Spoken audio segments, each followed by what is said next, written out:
Boa noite, eu sou o Dr. Felipe Xavier, gostaria de dar boa noite a todos que estão aí para tirar essas dúvidas sobre um tema tão importante que é a cirurgia plástica mamária.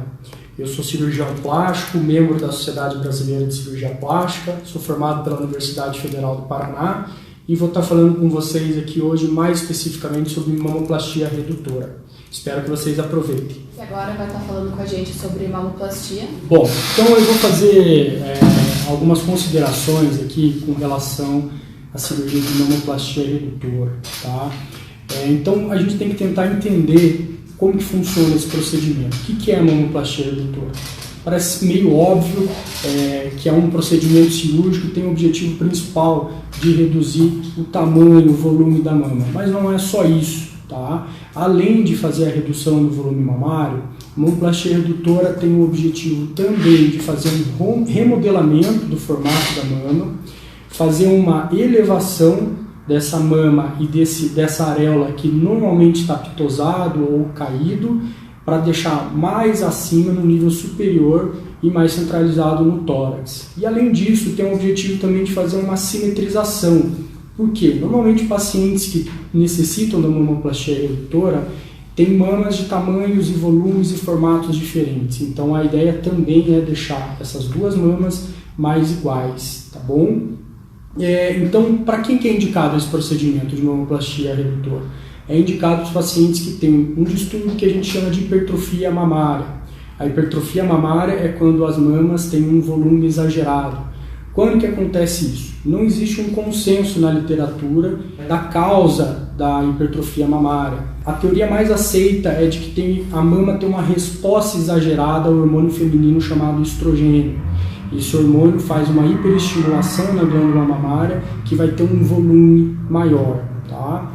A gente também não tem um consenso na literatura qual que é o limite que a gente considera uma mama normal de uma mama grande, de uma mama hipertrófica ou até mesmo de uma gigantomastia. Alguns estudiosos dizem que é quando você tem uma ressecção maior do que 1,5 kg, mas isso são para volumes exacerbados.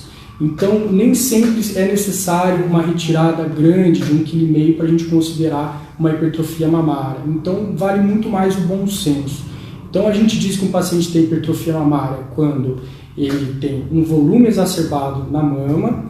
Esse volume exacerbado faz com que o tronco dele tenha uma inclinação anterior, mudando o centro de gravidade do corpo.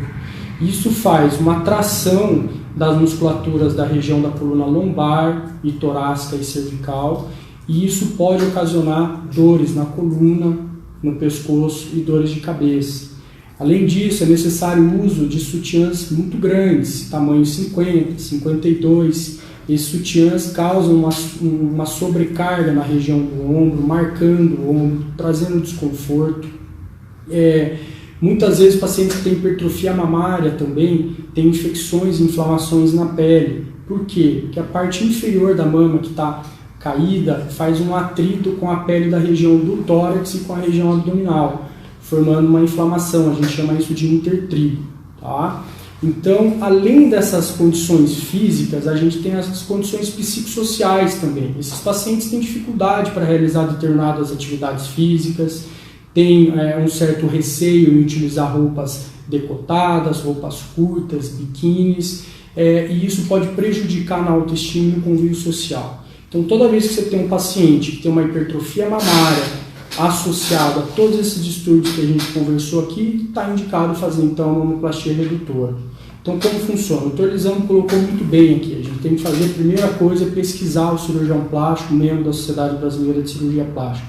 Feito isso, é agendada a primeira consulta com esse médico. Lá vai ser cumprida algumas etapas. Na primeira consulta, normalmente a gente faz uma anamnese. A anamnese é uma entrevista com o paciente que tem o objetivo de esclarecer todas as comorbidades, todas as doenças que o paciente tem, os medicamentos que usam, as cirurgias que já foram feitas, como que o paciente reagiu a essas cirurgias. É feita uma avaliação dos principais objetivos e expectativas que o paciente tem. Tá? Além disso, a gente faz também um exame físico. No exame físico a gente tira as medidas da mama, tenta entender mais ou menos qual que é o objetivo final que o paciente quer em termos de volume, E tudo isso para a gente tentar, no final da consulta, fazer um planejamento cirúrgico. Quando você fala em mamoplastia redutora, em mastopexia, é fundamental a importância a gente tentar definir qual que é o padrão de incisão que a gente vai ter para poder fazer essa cirurgia. A gente pode ter um padrão de incisão com uma cicatriz só em volta da areola. A gente pode ter um padrão de incisão com uma cicatriz em volta da areola e na vertical. E a gente pode ter aquele famoso T invertido. Então, o que vai determinar? São duas coisas. O volume de ressecção mamária que a gente precisa ter e qual que é o grau de ptose que esse paciente tem. Então, quanto maior a ptose, quanto maior a queda da mama e quanto maior o volume mamário que a gente tem que tirar, maior vai ser a incisão.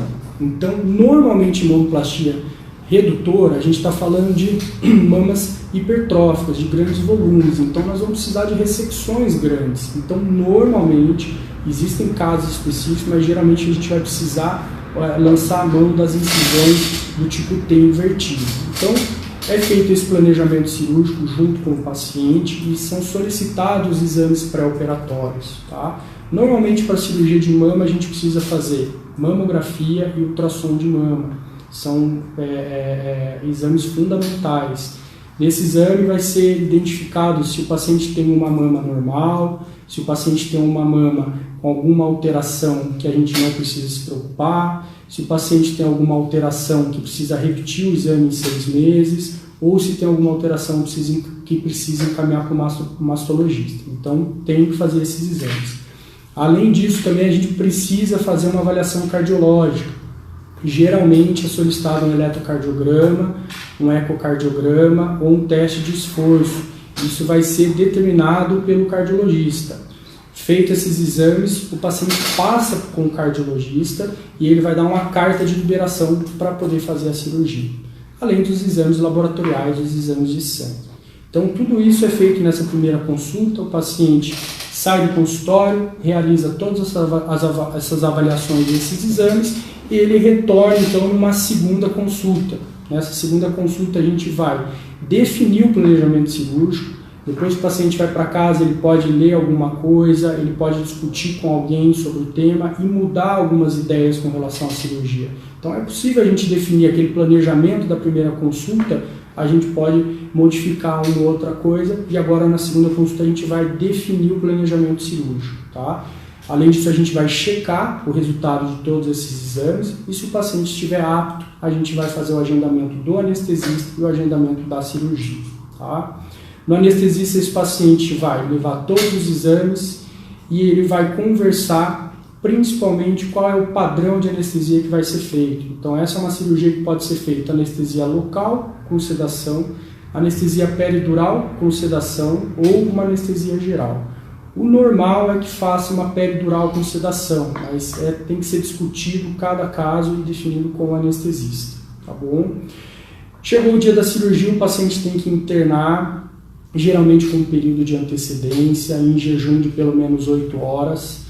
Tem que estar em mãos todos os exames, a meia antitrombo, o modelador, o sutiã, tá? Tem que levar tudo isso no dia da cirurgia, além de utensílios pessoais, pijama, chinelo, pantufa. Então tem que estar totalmente preparado e geralmente a gente já fornece também as receitas dos medicamentos para quando o paciente receber alta não ter necessidade de ficar parando em farmácia para poder comprar esses medicamentos.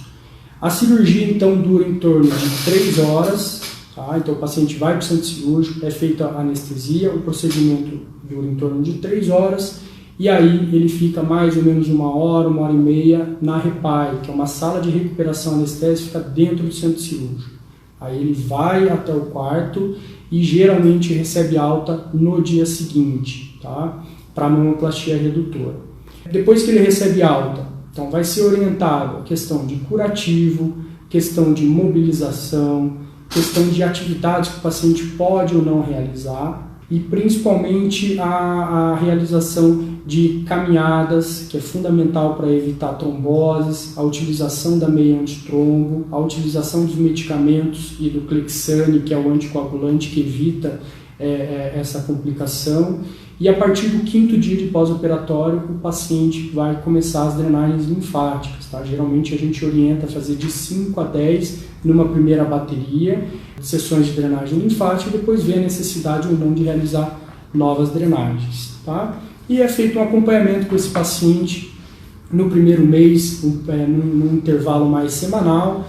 Depois do primeiro mês a gente tem um intervalo mensal até o 6º mês de pós-operatório, e depois as consultas são mais espaçadas. Então isso que eu tinha para colocar para vocês aqui sobre mamoplastia redutora. Fiz um apanhado geral. Então agora, se vocês tiverem alguma dúvida sobre o tema, eu vou ficar à disposição.